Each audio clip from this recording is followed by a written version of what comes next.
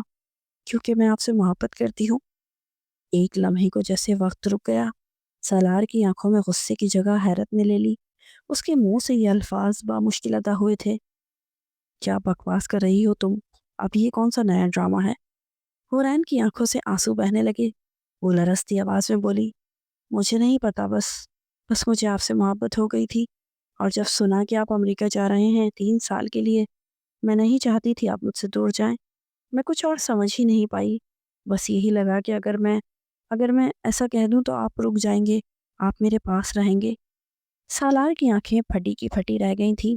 وہ سوچ بھی نہیں سکتا تھا کہ ہورین یہ سب کرے گی۔ وہ تو اسے معصوم سمجھتا تھا۔ وہ اپنی پاکٹ سے سگریٹ کا پیکٹ نکالتا بالکنی میں جا کے کھڑا ہو گیا تھا۔ خاموش رات میں سگریٹ کا دھواں فضا میں تحلیل ہو رہا تھا۔ سالار نے تھکے تھکے انداز میں آسمان کی طرف دیکھا۔ ذہن الجھا ہوا تھا۔ وہ سوچ بھی نہیں سکتا تھا کہ ہورین جیسی معصوم سی لڑکی یوں اسے رسوائی کے کٹہرے میں لا کھڑا کرے گی۔ یہ تو وہ ہورین تھی ہی نہیں جسے وہ جانتا تھا۔ اسے ایک دم ہی اپنے پیچھے کسی کی موجودگی کا احساس ہوا تھا۔ وہ مڑا۔ ہورین، آپ کھڑی کیوں ہو؟ جا کر سو جاؤ۔ مجھے نہیں سونا ایسے، مجھے آپ کے ساتھ سونا ہے۔ سالار نے حیرت سے پلٹ کے دیکھا۔ کیا؟ تمہیں ہوش ہے؟ تم کیا کہہ رہی ہو؟ جی، میں ہوش میں ہوں۔ آپ میرے شوہر ہیں، اور میاں بیوی کا ایک دوسرے پہ حق ہوتا ہے۔ اس کے یہ الفاظ سن کر سالار حیرت سے گمسم ہو گیا تھا۔ وہ تو آج جیسے اس پر حیرت کی بجلیاں گرانے پہ تلی ہوئی تھی۔ یہ نکاح نہیں، ایک حادثہ ہوا ہے تمہاری بدولت۔ زبردستی میرے سر منڈ دی گئی ہو تم۔ تمہاری ضد کی وجہ سے میں یہاں تک پہنچا ہوں، ذلت سمیٹ کے۔ وہ دانت پیستے ہوئے قریب آیا تھا۔ جو بھی ہے، مجھے اپنا حق چاہیے۔ پل بھر کو خاموشی چھا گئی۔ سالار نے اپنے غصے کو ضبط کرتے ہوئے اب کی بار تھکی ہوئی نظروں سے اسے دیکھا۔ چلو، جا کے کپڑے بدل لو، میں صوفے پہ سوتا ہوں۔ مجھے نہیں سونا، مجھے آپ کا پیار چاہیے، وہ پیار جو ایک شوہر اپنی بیوی سے کرتا ہے۔ وہ مکمل بے باکی کے ساتھ کہہ رہی تھی۔ اگر آپ نے مجھے میرا حق نہیں دیا تو میں صبح سب کو بتا دوں گی کہ آپ میرے ساتھ کیسا سلوک کر رہے ہیں۔ سالار کا خون اپنی کن پٹیوں میں ٹھوکر مارنے لگا تھا۔ حق چاہیے تم کو، پیار چاہیے تم کو شوہر والا، سونا ہے تمہیں میرے ساتھ؟ سالار غصے سے دھڑا تھا۔ دیتا ہوں میں تمہیں تمہارا حق۔ جلدی سگریٹ کو اس نے پیروں کے نیچے پھینک کے جوتے سے مسلا تھا اور جا کے صوفے پہ بیٹھ گیا۔ اتارو اپنے کپڑے۔ اور اب کی بار چونکنے کی باری ہورین کی تھی۔ جی؟ اتارو، ایسے کیا دیکھ رہی ہو؟ ہسبینڈ وائف ایسے ہی پیار کرتے ہیں۔ اب وہ جیسے اس کی کیفیت سے محسوس ہوا تھا۔ چاہتی ہو نا اپنا حق لینا تو اتارو اپنے کپڑے۔ وہ وہیں ساکت کھڑی تھی جیسے اس کے قدموں کو زمین نے جکڑ لیا ہو۔ اسی لمحے سالار نے آگے بڑھتے ایک جھٹکے سے اسے اپنے بازوؤں کے حصار میں لیا تھا۔ ہورین کا وجود لرز گیا جیسے کسی نے اندیکھے احساس نے سمیٹ لیا ہو۔ خوف اور سرور کی ملی جلی کیفیت میں اس کی سانسیں بے ترتیب ہو گئیں۔ سالار اس کی پشواس کی بیک ڈوریوں کو کھولتا، دوسرے ہاتھ سے اس کے فراک کو کندھوں سے ڈھلکا گیا تھا۔ اب اپنے لبوں کو اس کی شولڈر پہ رکھتا، سختی کے ساتھ اسے اپنے لمس سے روشناس کراتا، ایک دم سے ہی اس کے معصوم لبوں کو اپنے لبوں میں جکڑتے اس کی سانسوں کو پینے لگا تھا۔ ایک لمحے کا بھی موقع دیے بغیر وہ بے دردی کے ساتھ اس کے ہونٹوں کو چوم رہا تھا، چوس رہا تھا، اور وہ آکسیجن کی کمی سے جھٹپٹا رہی تھی۔ اس سے پہلے کہ وہ بے ہوش ہو جاتی، سالار نے ایک جھٹکے سے اسے چھوڑتے اپنی شرٹ اتار کے دور اچھالی تھی اور اپنی پینٹ کی بیلٹ کو ان پن کرتا اس کے قریب آیا تھا۔ اس کو اپنی طرف بڑھتا دیکھ کے ہورین ایک دم سٹ پٹا کے بیڈ کی دوسری طرف بھاگی تھی۔ جو بھی تھا وہ بہت کم عمر تھی۔ 15 سال کی عمر میں کیا بھول کر بیٹھی تھی، اس بات کا اندازہ اسے اس وقت سالار کی کثرتی باڈی کو دیکھ کے ہو رہا تھا۔ چھوڑ دے مجھے، میں کسی سے کچھ نہیں کہوں گی، نہیں چاہیے مجھے کوئی حق، نہیں سونا مجھے آپ کے ساتھ۔ وہ جیسے ایک دم ہی ہر چیز سے پینک ہو گئی تھی۔ اب تو تمہاری روح کی گہرائیوں تک پہنچنے کے بعد ہی تمہیں بخشوں گا۔ ہاتھ بڑھا کے سالار نے اسے اپنے اوپر گرایا تھا اور کروٹ لے کے اسے اپنے نیچے کرتا اپنے بھرپور مردانہ وجود کے ساتھ اس پر چھا گیا تھا۔ وہ خوفزدہ ہو کے چلانے ہی لگی تھی کہ دوبارہ سے سالار نے اس کے ہونٹوں پہ اپنے لب رکھے تھے اور اسے پھر ہر پردے سے آزاد کرتے ہوئے اپنا ٹراؤزر بھی ریموو کر دیا تھا۔ ہاتھ بڑھا کے ریموٹ سے کمرے کی لائٹ کو مدھم کرتے ہم اس کی ٹانگوں کے درمیان ہوتے اس کے وجود میں ضم ہو گیا تھا۔ درد کی بے تحاشا شدت سے ہورین کی آنکھوں سے آنسوؤں کا سیلاب بہہ رہا تھا، لیکن اس کی چیخیں سالار کے لبوں میں ہی قید ہو گئی تھی۔ اس کی کمر، گردن، پیٹ، جسم کا ایسا کوئی حصہ موجود نہیں تھا جہاں سالار نے اپنی شدتوں کے نشان نہ چھوڑے ہوں۔ وہ نیم بے ہوشی کی حالت میں تھی جب سالار نے اسے ایک جھٹکے سے چھوڑتے واش روم کا رخ کیا تھا۔ اتنی حقارت تھی اس کے انداز میں کہ ہورین نے ایک لمحے میں اپنی زندگی کے کئی سال عبور کر لیے تھے۔ وہ جیسے ایک دم سے بڑی ہو گئی تھی۔ سسکتے ہوئے ہورین تھکن سے چور اپنے وجود کو سنبھالتی جانے کس پہر سو گئی تھی، مگر سالار کی ساری رات آنکھوں میں کٹ گئی تھی۔ وہ ایک لمحے کے لیے بھی نہیں سویا تھا۔ صبح اس نے اپنے کمرے پہ ایک نظر ڈالی اور خاموشی سے اپنا بیگ اٹھا کر ایئرپورٹ کے لیے روانہ ہو گیا تھا۔ سہیل صاحب اور کوثر بیگم کے دل پہ چھریاں چل گئی تھیں۔ وہ ان کی اکلوتی اولاد تھا اور ہورین کے تو جیسے دنیا لٹ چکی تھی، جس کو حاصل کرنے کے لیے اس نے یہ سب کچھ کیا تھا، سب کچھ بے سود گیا تھا۔ وہ اس کے وجود کو بری طرح رون کر جا چکا تھا۔ امریکہ آ کر اس نے تمام چیزوں کو جھٹک کر اپنی توجہ اپنی اسٹڈی پہ مرکوز کر دی تھی۔ اسے پتا چلا تھا کہ شاہزیب کی شادی ہو رہی ہے۔ اب وہ رفتہ رفتہ گھر میں سبھی سے تھوڑی بہت بات کر لیا کرتا تھا، لیکن ہورین کا نام تک سننا پسند نہیں کرتا تھا۔ وہ سختی سے منع کر چکا تھا کہ کوئی اس کے سامنے ہورین کا ذکر نہیں کرے گا۔ شاہزیب کی شادی ہو چکی تھی۔ آفند ولا میں اب 2 ننھے منوں کا اضافہ ہو چکا تھا۔ اکثر ہی ویڈیو کال پر شاہزیب اسے آیان اور عارش کی شرارتیں دکھاتا، جو 1 سال کے ہو کر اپنی معصوم حرکتوں سے ہزاروں میل دور بیٹھے سالار کا دل بھی جیت لیتے تھے۔ پھر ایک دن خبر آئی کہ کوثر بیگم بیمار ہیں اور بستر سے لگ چکی ہیں۔ وہ سب کچھ چھوڑ چھاڑ کے پاکستان کے لیے روانہ ہوا تھا۔ دنیا میں وہ سب سے زیادہ جس سے محبت کرتا تھا وہ اس کی ماں تھی۔ سالار کو واپس دے کر کوثر بیگم جیسے پھر سے جی اٹھی تھی۔ ساری بیماریاں گویا ختم ہو گئی۔ آفندی ہاؤس میں ایک نئی رونق آ گئی تھی۔ اسے آئے ہوئے 1 ہفتہ ہو چکا تھا، مگر ابھی تک ہورین دکھائی نہیں دی تھی۔ اس کا زیادہ تر وقت آیان اور عارش کے ساتھ کھیلتے گزرتا۔ اس رات ڈنر کے بعد سب خوش گپیوں میں مصروف تھے۔ شاہزیب اپنی بیوی فضا کے ساتھ واک پر جانے لگا تو عارش رونے لگا کہ وہ بھی ساتھ جائے گا۔ شاہزیب نے منع کیا تو سالار نے ہنستے ہوئے چھیڑا، یار کیسے باپ ہو، بچہ رو رہا ہے، ساتھ لے جاؤ نا۔ یہ بات سنتے ہی کمرے میں خاموشی ایک پل کو خاموشی چھا گئی۔ سالار نے عجیب سا محسوس کیا۔ شاہزیب نے آگے بڑھ کے اس کے کندھوں پہ ہاتھ رکھا اور کہا، بالکل صحیح کہا تم نے، باپ کا بھی بہت حق ہوتا ہے، تو چلو اب تم بھی اپنی اولاد کو وقت دو۔ سالار نے حیرت سے اس کی طرف دیکھا اور تب کوثر بیگم نے سچائی بتائی۔ عارش اور ایان تمہارے جڑواں بیٹے ہیں، تمہارے اور حرین کے بچے۔ اور جیسے سالار پر آسمان ٹوٹ پڑا تھا۔ سالار اپنے کمرے میں کھڑکی کے پاس کھڑا مسلسل سگریٹ کی کش لگا رہا تھا۔ آج اسے زندگی کی وہ خبر ملی تھی جس نے اس کی زمین کو ہلا دیا تھا۔ ایان اور عارش اس کے بیٹے تھے۔ اس کی رگوں میں ایک عجیب سی سنسناہٹ دوڑ رہی تھی۔ عارش اور ایان کا سوچتے وہ بہت خوش تھا، لیکن حرین کے نام کی ایک گرہ جو اس کے دل میں لگی تھی وہ اب بھی چبھ رہی تھی۔ بڑے پاپا کے دوست کی پوتی کی شادی تھی اور آفندی ہاؤس کے تقریباً سبھی لوگ شادی میں شرکت کے لیے جا چکے تھے، لیکن سالار نے جانے سے انکار کر دیا تھا۔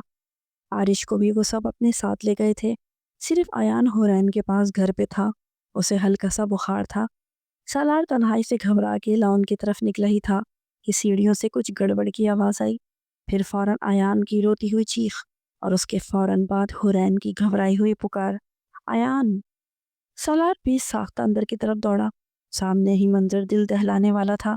ایان سیڑھیوں سے نیچے گر پڑا تھا اور حرین نے اسے سینے سے لگا رکھا تھا۔ آنکھوں سے بے اختیار آنسو بہ رہے تھے۔ اسپتال میں چیک اپ کے بعد پتہ چلا کہ زخم زیادہ گہرا نہیں تھا، بس سر پر ہلکی سی چوٹ آئی تھی، لیکن حرین کی آنکھیں مسلسل رونے سے سرخ ہو چکی تھیں۔ سالار جب سے پاکستان لوٹا تھا، آج پہلی بار اس نے حرین کو دیکھا تھا۔ وہ پہلے سے بھی زیادہ حسین ہو گئی تھی۔ اس کے چہرے پر ایک الگ ہی طرح کا سوز تھا، ایک ماں ہونے کا ٹھہراؤ، 18 سالہ جوانی کے الگ ہی رنگ، لیکن پھر وہی لمحے ذہن میں آتے جیسے اس نے سر کو جھٹک دیا۔ واپسی کا سارا راستہ خاموشی میں کٹا۔ سالار اپنی سوچوں میں گم تھا اور حرین اپنی گود میں ایان کو دیکھتی نہ جانے کہاں کھوئی ہوئی تھی۔ سالار نے فیصلہ کیا تھا کہ وہ اپنے دونوں بیٹوں کو لے کر آفندی ہاؤس سے الگ اپنے گھر میں شفٹ ہو جائے گا۔ یہ فیصلہ سب کے سروں پہ بجلی بن کے گرا تھا، مگر حرین کے وجود سے تو جیسے کسی نے روح کھینچ لی ہو۔ وہ کچھ سوچے سمجھے بغیر ننگے پاؤں بھاگتی سالار کے کمرے میں داخل ہوئی تھی۔ وہ اس کے روبرو تھی۔ کون ہوتے ہیں آپ مجھ سے میری اولاد کو چھیننے والے، اور کس حق سے آپ نے یہ بات کی ہے؟ اس کے اندر ایک آگ تھی۔ اس کی ممتا پر سالار نے ہاتھ ڈالا تھا۔ اب کی بار سالار پورا اس کی طرف متوجہ ہوا تھا۔ میں باپ ہوں ان کا، سالار نے بہت ٹھنڈے لہجے میں بولا تھا۔ باپ؟ حرین کی ہنسی اور آنکھوں کے آنسو ساتھ نکلے۔ کون سے لمحے میں آپ نے باپ ہونے کا فرض نبھایا ہے؟ باپ ایسے ہوتے ہیں؟ آپ نے تو مجھے یہاں ذلیل کر کے چھوڑ کے جانے کے بعد پلٹ کر یہ دیکھنا بھی گوارا نہیں کیا کہ میں زندہ ہوں یا مر گئی۔ یہ بچے میری کوکھ میں بنے ہیں، انہیں تکلیف اٹھا کے میں نے جنم دیا ہے، میں نے پالا ہے ان کو۔ ان پر آفندی ہاؤس کے کسی بھی شخص کا حق ہو سکتا ہے، لیکن آپ کا نہیں۔ وہ چٹانوں جیسے لہجے میں یہ بات کہتی، جس انداز میں کمرے میں داخل ہوئی تھی اسی انداز میں نکل چکی تھی۔ اور پیچھے کھڑا سالار اپنے بچوں کے بارے میں سوچتے اور حرین کو تصور میں لاتے ایک فیصلہ کر کے مطمئن ہو چکا تھا۔ وقت نے ایک بار پھر سے اسے دلہن بنا کر سالار کے کمرے میں لا بٹھایا تھا۔ کمرے میں نیم اندھیرا تھا اور حرین کھڑکی کے سامنے یوں ہی خاموش کھڑی تھی۔ اسی لمحے دروازہ کھلا۔ سالار دونوں بیٹوں کو کندھے سے لگائے اندر آیا۔ دونوں بچے بے خبر اس کے سینے سے لگے سو رہے تھے۔ اس نے آہستگی سے ان کو بستر پر لٹایا، ایک بھرپور نظر حرین پہ ڈالی جو ابھی بھی یوں ہی کھڑکی سے باہر دیکھ رہی تھی۔ سالار ڈریسنگ روم میں چلا گیا، کپڑے بدلے۔ باہر آیا تو وہ اب بھی اسی طرح کھڑی تھی۔ وہ دبے قدموں اس کے قریب آیا۔ حرین! ایک لمحے کو وہ پلٹی، نگاہیں ملی۔ جب وہ مزید قریب ہوا تو وہ ایک دم گھبرا کے پیچھے ہٹی تھی۔ کیا ہوا؟ شوہر ہوں تمہارا؟ ہاں ہو، لیکن اب میں کسی رشتے کو نہیں مانتی سالار۔ آپ کے ساتھ رہنے پر بھی اسی لیے راضی ہوئی ہوں کیونکہ آپ میرے بچوں کے باپ ہو، اس کے علاوہ اور کچھ نہیں۔ آپ کا راستہ الگ ہے اور میرا راستہ الگ۔ اس نے ایک ہی سانس میں جیسے اپنے اور سالار کے درمیان فاصلے کی لکیر کھینچ دی تھی۔ تمہارا اور میرا راستہ ایک ہی ہے حرین۔ سالار نے یہ کہتے اس کے کندھوں پہ ہاتھ رکھا تھا اور وہ ایک بار پھر پیچھے کی طرف بتکی تھی۔ اس کا اجتناب دیکھتے ہوئے سالار کو اچانک ہی کچھ یاد آیا تھا۔ کیا ہوا؟ اب نہیں چاہیے تمہیں اپنا حق؟ اب نہیں سونا تمہیں میرے ساتھ؟ اس نے یہ بات مذاق میں کہی تھی، لیکن حرین ایک دم سے رونے لگی تھی۔ سالار تو گھبرا گیا تھا۔ ارے ارے کیا ہوا یار؟ میں بیوقوف تھی، کتنی نادان تھی، میں نے کیا کچھ غلط کر دیا؟ 3 سال سے تڑپ رہی ہوں پچھتاوے کی آگ میں نے بہت غلط کیا سالار، لیکن جو بھی کیا تھا آپ کی محبت میں کیا تھا۔ میں نہیں چاہتی تھی کہ آپ مجھے چھوڑ کے جائیں، لیکن مجھے کیا معلوم تھا کہ 3 سال بنواس کاٹنا پڑے گا مجھے۔ اپنی عزت آپ کی نظروں میں، اپنا سب کچھ کھو دیا میں نے۔ وہ آج بے تحاشا ٹوٹ کے بکھری تھی۔ حورین، میں خود بھی ٹوٹا ہوں۔ بہت عجیب ہوتا ہے اپنے پیاروں کی نظروں میں اپنے لیے حقارت دیکھنا، لیکن جو ہوا سو ہوا۔ ہمیں اب ایک نئی زندگی شروع کرنی ہے، ایک دوسرے کے لیے، اپنے بچوں کے لیے۔ وہ آہستگی سے آگے بڑھا، اس کا چہرہ اپنے ہاتھوں میں لیا، وہ حورین کو گلے سے لگائے بس یہی سوچ رہا تھا۔ ممی ٹھیک کہہ رہی تھی، وہ نادان تھی سالار، عمر ہی کیا تھی اس کی تب۔ تم مرد ہو، تمہارا دل بڑا ہونا چاہیے۔ اس کی غلطی سے زیادہ اس کے صبر کو دیکھو، اپنے بچوں کے لیے اپنا دل بڑا کر لو سالار۔ میں نے جو فیصلہ کیا وہ بالکل ٹھیک کیا تھا۔ وہ آہستہ سے اس کی گردن کے پاس جھکا، محبت اور احترام اور چاہت کی جذبے سے لبریز۔ حورین کی پلکیں بھیگ چکی تھی، لیکن لبوں پر ہلکی سی مسکراہٹ تھی، جیسے برسوں کی دکھ لمحے میں ہی ختم ہو گیا ہو۔ کمرے میں صرف سکون تھا، ننھے بچے نرم بستر پر سو رہے تھے، اور برسوں کا بچھڑا ہوا رشتہ آج مکمل ہو چکا تھا۔